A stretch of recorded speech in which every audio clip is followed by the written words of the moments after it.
Huwag kayong maniwala dyan. Scammer to sa TikTok. Pati rin sa Facebook. Pati rin sa Bigo. Scammer to. Gusto ko sana kayo. Pusila na to. Patayin na to. Pawala na tong mundo sa ito.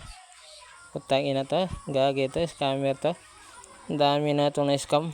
Huwag kayong maniwala dyan. Pag nakikita nyo to, kayo nang bahalang humusga. Patayin nyo kung gusto nyo. O kulong nyo kung gusto nyo. Nababad trip ako dyan. Scammer talaga yan. Ito yung pinakagagong scammer. Hindi niya alam kung sinong kinakabangga niya. Pag nakita nyo to, gusto ko patayin nyo. Pag nakita nyo to sa Bigo, sa TikTok, kunwari tatawagan kayo, ibanin kayo, tapos bibigyan kayo ng GCash, bibigyan kayo ng pera, ganyan. Yun pala, pagkatapos na kayong tawagan, pagka video call, pahuhubarin kayo, ay screenshot niya agad.